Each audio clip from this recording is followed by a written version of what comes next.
Hello friends, today is our first session on the operating system. In this session we will cover what is an operating system. Operating system OS is an intermediary between the user and the computer hardware. Operating system intermediator है user और computer hardware के बीच में.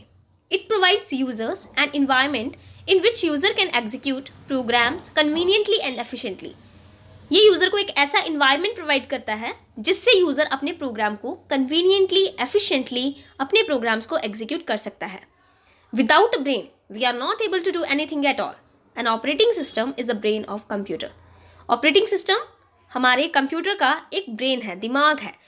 जिस तरह से हम बिना दिमाग के कुछ भी करने के योग्य नहीं हैं, we are not able to do anything at all.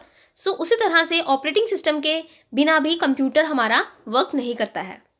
In technical terms it is a software which manages the hardware. एक ऐसा सॉफ्टवेयर है, ये ऑपरेटिंग सिस्टम एक सॉफ्टवेयर है जो हमारे हार्डवेयर को मैनेज करेगा. It controls the allocation of the resources and the services. ये प्रॉपरली एलोकेशन देखेगा किस तरह से रिसोर्सेज सर्विसेज एलोकेट होंगी, such as memory, processors, devices and informations. Memory, processors, devices, information, इन सभी चीज़ों का, सर्विसेज का, रिसोर्सेज का एलोकेशन प्रॉपरली कंट्रोल करना, that is responsibility of operating system. Computer system can be divided into 4 components. किसी भी कंप्यूटर सिस्टम को हम 4 कंपोनेंट्स में डिवाइड करते हैं. The hardware, the operating system, the application software and the users. So आप ये फिगर देख सकते हैं.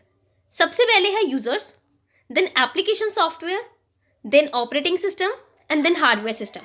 यूज़र को जब भी हार्डवेयर के साथ इंटरैक्ट करना है उसके लिए उसके पास ऑपरेटिंग सिस्टम इंटरमीडिएटर की तरह वर्क करता है between the user and the hardware. So different views of the operating system, users view and the system view. 2 तरह के व्यूज़ हैं ऑपरेटिंग सिस्टम के, यूजर्स व्यू और सिस्टम व्यू. सबसे पहले हम देखते हैं यूज़र व्यू क्या है. From the user's point of view the computer is the interface being used. User के पॉइंट ऑफ व्यू से यूज़र किससे इंटरेक्ट करता है? यूज़र इंटरफेस से इंटरेक्ट करता है. तो जो इंटरफेस है जो यूजर यूज कर रहा है, that from the user's point of view, that is the user view. Such system are design for one user to monopolize its resources to maximize the work that the user is performing. ये एक ऐसे systems हैं जो design किया जाता है ताकि users resources को मोनोपोलाइज कर सके, अपना मैक्सिमम से मैक्सिमम वर्क जो है कर सके.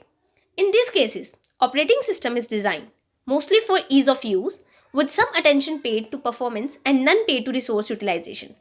ऑपरेटिंग सिस्टम इस केस में इतनी उसको कंफर्टेबल और इजीली यूज़ कर सकता है उसको यूज़र, और इसमें मेनली अटेंशन दी जाती है कि यूज़र अपना वर्क जो है, परफॉर्मेंस जो है उसकी, वो अच्छी रहे, रेदर देन कि कितना रिसोर्स यूटिलाइजेशन किस तरह से हो रहा है. तो इसमें यूज़र की पर्सपेक्टिव से देखा जाता है कि वो कंप्लीटली उस रिसोर्सेज का कंप्लीटली परफॉर्मेंस जो है उसकी अच्छी रहे, रेदर देन कि उसकी रिसोर्स यूटिलाइजेशन की तरफ हम फोकस नहीं करते हैं उसमें. सिस्टम व्यू है from system point of view. Operating system is a program that is most intimate with the hardware. Operating system is viewed as a resource allocator.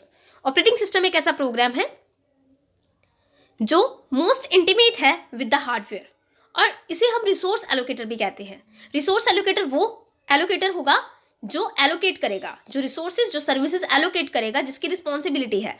इसीलिए इस ऑपरेटिंग सिस्टम को रिसोर्स एलोकेटर कहते हैं. Operating system has many resources, hardware, software that may be required to solve a problem. CPU time, memory space, file storage space, input output devices and so on.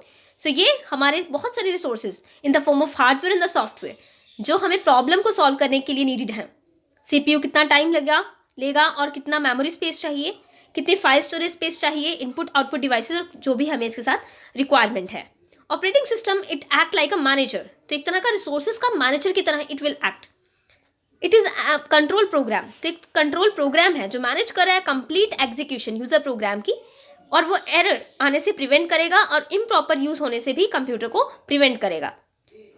Fundamental goal of computer system is to execute user programs and to make solving user problems easier. Main goal क्या है computer system का? कि वो user programmes को execute कर सके और solve कर सके यूजर की प्रॉब्लम को easily. System goals. Primary goal of some operating system is convenience for the user. Operating system exist because they are supposed to make it easier to compute with them than without them.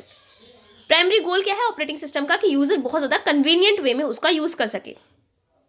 Operating system इसलिए है ताकि वो ज़्यादा easy रहे computation करना, और without operating system बहुत complex हो जाएगा. हम इजीली जो है सिस्टम के साथ प्रॉपरली वे में काम नहीं कर पाएंगे. Primary goal of the operating system is efficient operation of the computer system. In this case, for a large shared multi-user system, these systems are expensive, so it is desirable to make them as efficient as possible. In case अगर आप लेते हैं large shared और multi-user systems, तो उसमें भी ये systems बहुत ज़्यादा expensive हैं. तो ये सिस्टम बहुत ज़्यादा एक्सपेंसिव है, और ये देखा गया है कि ये सिस्टम ज़्यादा से ज़्यादा एफिशिएंट बनाना, इन सिस्टम्स को ज़्यादा से ज़्यादा एफिशिएंट बनाना ताकि यूज़र इनसे इजीली इंटरेक्ट कर सके और वो अपने गोल्स को फुलफिल कर सके. Functions and the management task of the operating system. Operating system का किस तरह से फंक्शंस और क्या क्या मैनेजमेंट टास्क रहते हैं. Process manager, memory manager, file manager and the device manager. तो ये हमारे कुछ टास्क हैं जो ऑपरेटिंग सिस्टम के लिए हैं. Processor management, memory management, device management, file management and security. Security is the main important task of an operating system, and preventing unauthorized access to programs and the data. Error detection, application that allows the standard communication between the software and your computer. User interface, and this allows you to communicate with your computer. So that's all friend.